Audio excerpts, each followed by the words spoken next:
Wouhouhou! Le nouveau casse à souder Phantom de Snap-on. On va faire un unboxing et un review là-dessus.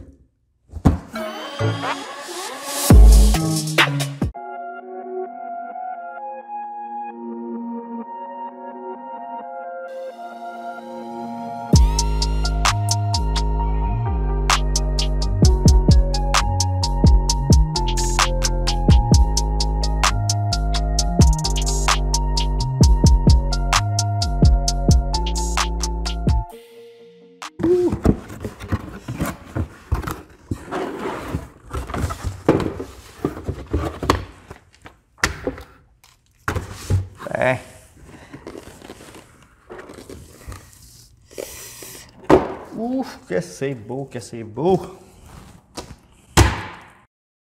Bon, le review à cette heure. Le casque Snap-on Phantom, au fond, c'est un bon casque, très esthétique, très élégant. Je dis pas ça parce que c'est un Snap-on, là. What? Bro, what are you talking about, man? C'est un beau casque, là. Il est beau, c'est un très très beau casque. J'en connais pas les plus beaux que ça sur l'industrie. On dirait un casque de course, là. Pour vrai, là, je le trouve très beau. Fait que ça, c'est le premier point que je pourrais donner. Ensuite, tout est démontable très facilement. C'est pas compliqué, là. Tu peux démonter ton casque bien facilement. Si tu as besoin de le nettoyer, de changer de vitre, de mettre une vitre teintée, pas teintée, name it, là. C'est fait par Snap-on, donc j'ai pas mis mon micro.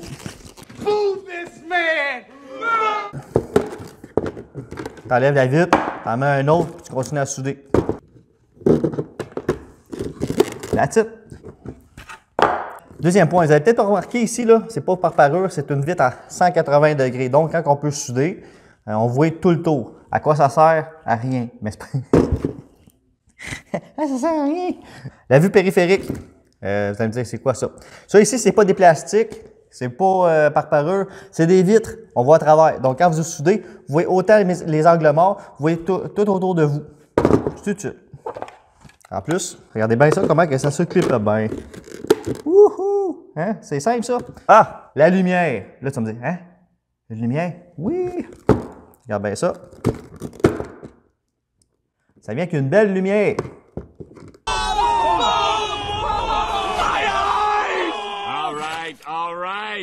Pour les recoins, les carrossiers, là, quand vous faites des dessous de char, là, ce qui est le fun, c'est la lumière. On n'a pas besoin de taquer une lumière, de l'accrocher ou de mettre une lumière sur un aimant. La lumière est après le casque, puis elle marche la lumière, là, pour vrai. Là. Puis, tu sais, vous pouvez la mettre à l'angle que vous voulez. Vous la mettez ça comme vous voulez, en haut, en bas. Puis vous soudez, puis ça va super bien. Puis à ce tac-là après, c'est super. Bon, ce qui est important, c'est un casque à souder. Les sensors. Les sensors sont très bien placés.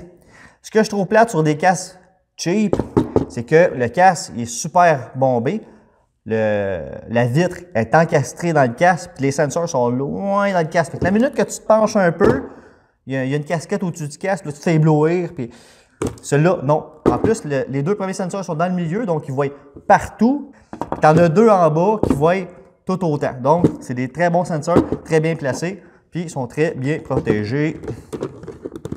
Comme ça, ici. Le système d'assombrissement est très bien pensé. C'est des batteries au lithium qui sont dedans, avec une charge solaire que, on va l'enlever encore, très bien placé. C'est pas une grosse bande bien épaisse en haut de la vitre là, qui t'empêche de voir. Là. Elle est en bas, elle est minuscule, puis elle est bien placée. Bon, les attaches, écoute, c'est standard. C'est une très bonne attache, comme on voit dans toutes les casques de qualité. Même de pas de qualité, à ce temps, tu t'achètes un casque à 100$, puis il y a une attache pareille comme ça. C'est standard, là, avec une attache vite faite pour pouvoir mettre ton casque sur ta tête, le baisser. Écoute, il n'y a rien de standard là-dessus. C'est pareil comme les autres. Ah, oui! Bon, ce que je voulais parler, le shell.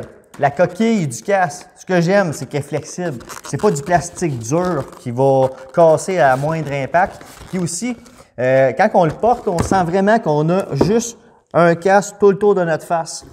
C'est pas un gros casque qui va prendre de la place quand on va souder. Ça va être très le fun de travailler en dessous d'un char ou dans des endroits exigus avec ça.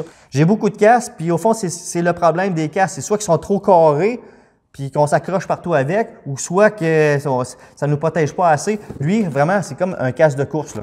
Fait qu'au fond, on l'a direct dans le visage, ça va super bien. C'est pas cheap, là, c'est flexible, flexible, flexible, flexible.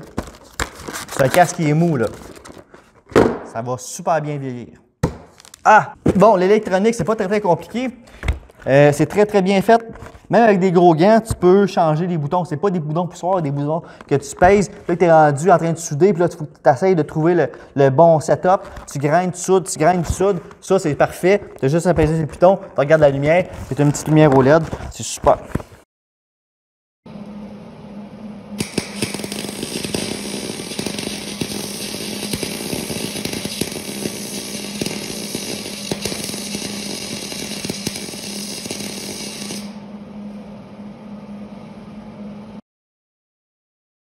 Les points positifs et les points négatifs. Je vais donner 3 points positifs, c'est seulement personnel, et 3 points négatifs que, comme je vous dis, c'est seulement personnel. D'accord? Bon, le premier point positif, je pourrais dire que c'est la structure du casque, l'esthétique. C'est un très beau casque. Ensuite, il est très bien conçu. C'est un casque qui va vraiment aller bien sur votre tête et on voit que c'est de la qualité. Deuxième point positif, la lumière. Si vous utilisez une lumière, ben, ça va vous servir, là, pour vrai. Troisième point positif, le panneau à l'intérieur. C'est un panneau qui est touchscreen. Ben, pas touchscreen, mais qui est à bouton à la place des sliders. C'est ce que moi, je préfère. Pour vrai, l'avoir essayé. Le panneau en troisième position, parce que même avec des gros gants, on peut peser dessus. Ça a été très bien pensé. Point négatif. Oh, ben oui, il y en a.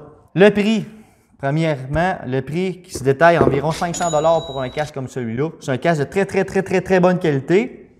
Est-ce que c'est un meilleur casque qu'une autre grosse marque? Je ne le sais pas, mais il est très dispendieux, 500 $. Deuxième point négatif que j'ai trouvé, l'attache qui est très standard à tous les autres casques. Je m'aurais attendu à ce que Snap-on évolue là-dessus. Tu sais, on va faire une super belle attache puis une super attache de course, mais c'est la même attache qu'un casque à 100$. C'est la même attache qu'un casque à 700-800$. Fait que je me suis dit peut-être que Snap-on mettrait une coche de plus. Troisième point négatif, la lumière. Ben oui, la lumière. D'un point, elle est bonne. L'autre point, la conception. Les petits rebords ici qui s'accrochent. Snap-on aurait pu faire une coche de plus, aller chercher un système qui va être bon plus que 5 ans. Je me demande si, après 5 ans à faire, si ça va toffer longtemps. Ça, l'avenir va nous le dire. Un autre point négatif, les parts, en général, du casque vient de sortir, ils ne sont pas encore disponibles. Donc, si la vitre en avant est 100$, ben je suis... Hein? La conclusion, est-ce que j'achèterais ce beau petit casque-là à 500 $? La réponse est peut-être. Là, pourquoi? Mets un autre logo dessus, mets un gros logo d'une grosse marque, mets ça 500$, dis que tu as une lumière, un casque de course, le monde va courir pour aller se l'acheter. Là, c'est écrit Snap-on, on me dit « Ah, Snap-on, c'est des fois... » Non, écoute, là, je te dis, c'est un très bon casque, pour vrai. L'idée est bonne, le design est bon, mon feeling est super bon. Juste la manière du panneau en arrière, en dedans, là. Ça a été pensé, là. La lumière, ça a été pensé. Snap-on, ils ont tout le temps des bonnes idées, là, ils l'ont appliqué à 100% sur le casque. C'est vraiment un casque Snap-on, 100% Snap-on, pensé par Snap-on. Puis l'idée est là, puis le design est là, c'est parfait. Bon, déjà la fin de la vidéo. C'était une vidéo très fun à faire. Si vous avez des suggestions, lâchez-les en commentaire. Si vous avez aimé la vidéo, lâchez un pouce, abonnez-vous. Puis on se revoit dans une prochaine vidéo.